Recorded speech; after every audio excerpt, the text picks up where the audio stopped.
properties of integration.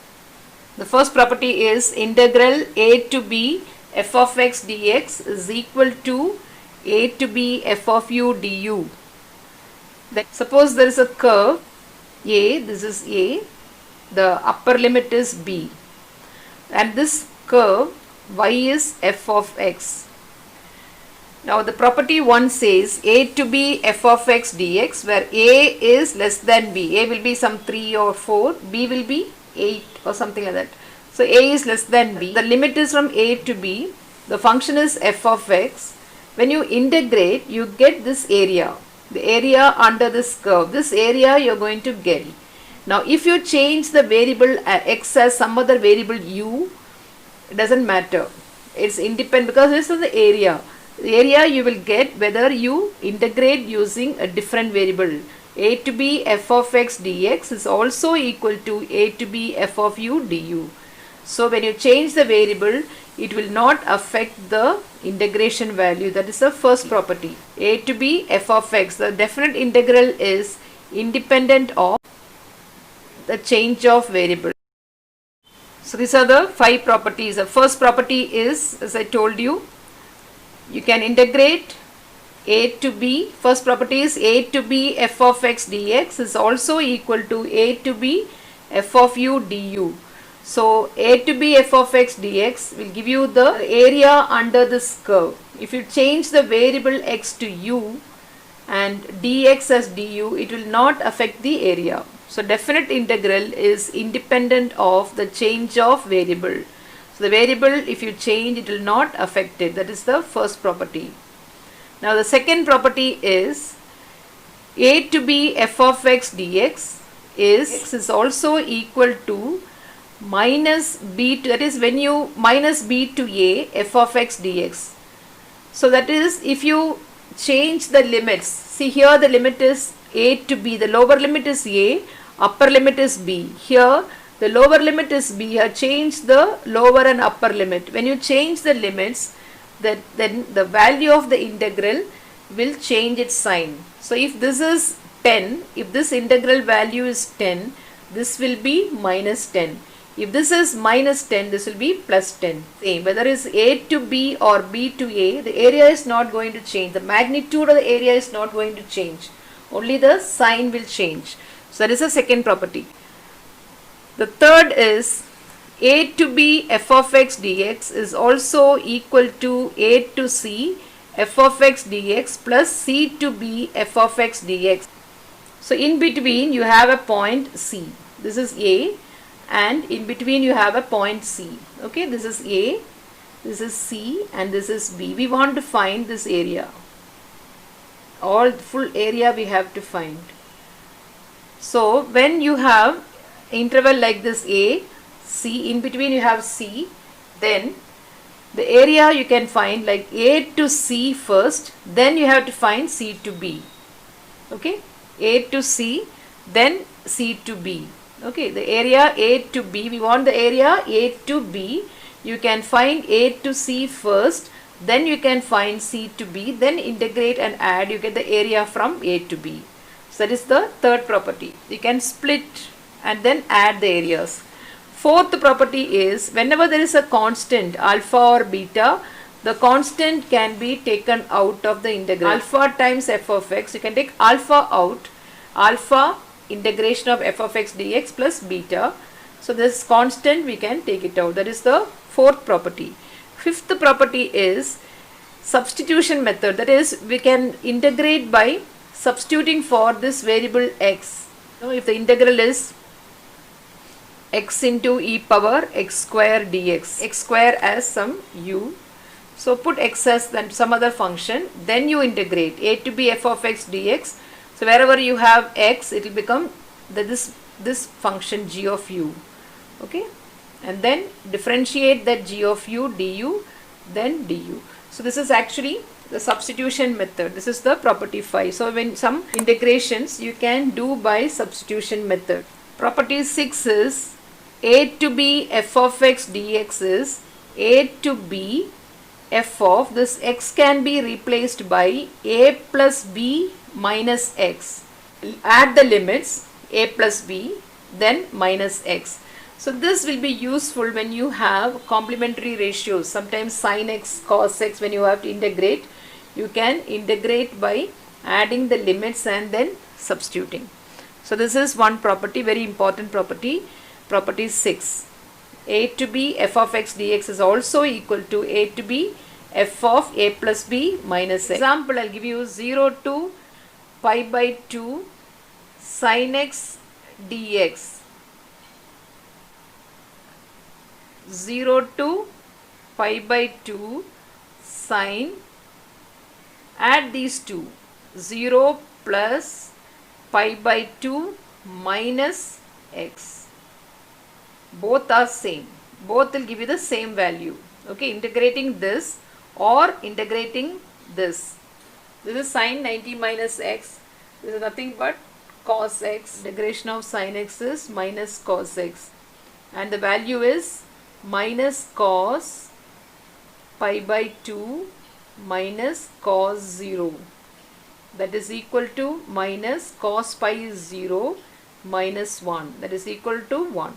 If you integrate this, 0 to pi by 2, sin 90 minus x will become cos x. Sin pi by 2 minus x. Sin pi by 2 minus x is nothing but cos x. So integrating cos x actually. So integration of cos x is sin x. 0 to pi by 2. What is this equal to? Sin pi by 2 minus sin 0. What is the value? 1. So same answer you are getting. So this is that property. Next is the property 7. Property 7 is 0 to 2a f of x dx. If it is 0 to 2a f of x dx, you can write it as 0 to a f of x. You can change the limit. This is 2a. Here it is a. That means if it is pi by 2, you can make it as half of pi by 2, pi by 4. So it is 2a, you can change it as a. If you change it as a, then you should change this f of x plus f of 2a minus x. 0 to a f of x, this f of x plus f of 2a minus x dx. So you can take for example 0 to pi, okay, f of x dx. Just take some sign. Is equal to 0 to half of it. You have to take the half of it. 2a means you write a. So that is pi by 2. F of x write as it is. Sin x write as it is. Plus sin pi minus x. Sin 2a. 2a is I have taken as pi. So you can integrate this or you can integrate this. Both will give you the same value. 0 to pi sin x dx is also equal to 0 to pi. Instead of pi, you write half of it. Pi by 2. F of x is sin x plus f of 2a minus x means sin 2a is pi. I have taken as pi. Pi minus x dx. So integrate and check, both will be same. Property 8 is if f of x is an even function, then it is an even function. If the function is even, for example, if it is minus pi by 2 to plus pi by 2, an even function. So if it is an even function, in trigonometry, cos and secant are even functions. So if it is an even function, if you know it is an even function, or if it is like this, minus 3 to 3 x square dx. So you know that x square is an even function. If it is an even function, then you can change the limit as 0 to pi by 2, but you have to write 2 times. So it is twice 0 to pi by, so the limit is changed now, 0 to pi by 2 cos x dx. So here it will be twice 0 to 3 x square dx, cos x dx. So you know that cos x is an even function. Cos x is, so if it is an even function, you can use this property. Minus a to a, but very important, the lower limit should be minus a. If it is 3 here, upper limit, the lower limit should be minus 3. It should be minus a to a. It cannot be minus a to b. It should be minus a to plus a. Property 9. If f of x is an odd function, then minus a to a f of x dx is 0.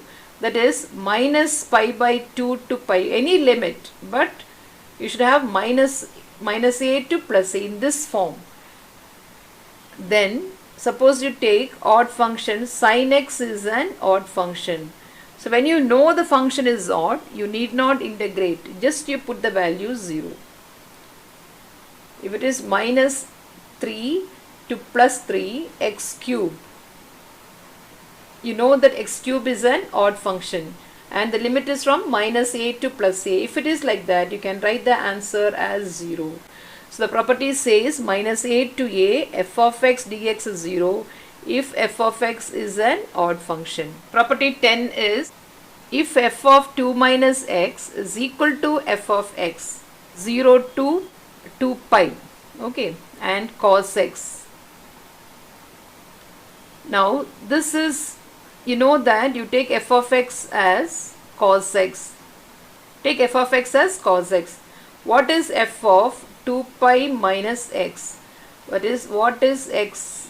What is cos of 2 pi minus x? 2 pi is 360 minus theta. You know 360 minus theta is in the fourth quadrant. Cos 360 minus x will be, this is 360 minus theta. So the fourth quadrant. So this is cos x itself. So we got now f of 2 pi minus x is f of x itself.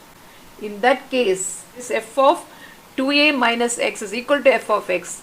Then you can write this as twice 0 to half of it. Just see, it is 2a here and here you have a. So half of, that is 2 to 0 to pi f of x dx. So that is the 10th property. Property 11. F of 2a minus x is equal to minus f of x. So I'll give an example now. The same 2 pi, 0 to 2 pi. Take it as sin x now. Sin x dx. So your f of x here is, what is f of x? Sin x. What is f of 2 pi minus x? That is sine of 2 pi minus x. You know that 2 pi is 360. Sine 360 minus x. What is sine 360 minus x? Minus sine x, isn't it? It is minus sine x because fourth quadrant sine is negative. So we have got now of 2 pi minus x is not equal to f of x. We got it as minus f of x. Can you see that? F of 2a minus x is equal to minus f of x. If that is the case, then 0 to 2 pi f of x dx will be equal to 0. You need not integrate at all. Once you know that f of 2a minus x is equal to minus f of x, then you can just straight away write the answer as 0. That is the property 11. Now the last property, property 12. 0 to a x f of x dx, x into f of x dx is equal to a by 2 f of x dx if f of a minus x is equal to f of x. You just check this first. F of a minus x is equal to f of x.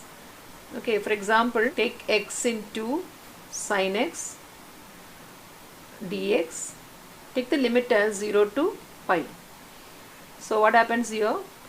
Your f of a minus x, that is sine of f of x, you take it as sin x. Now f of pi minus x, your a is pi. Pi minus x is nothing but sine pi minus x. That is sine 180 minus x is second quadrant, sine is positive. So that means f of pi minus x is equal to f of x. If that is the case, you can write this as, it will become half of it. A is becoming a by 2, right? So pi will become pi by 2. Integral 0 to a you can just write this sin x again, sin x here, sin x dx. You can omit this x. Okay, so pi by 2, 0 to a, sin x dx. Only you can use this property only if f of a minus x is equal to f of x. So you can just omit this x and you can just integrate 0 to a. A is pi. Remember that a is equal to pi in this sin x dx. See, 0 to a f of x dx. The x is missing. You can see that x is not there. So these are the 12 properties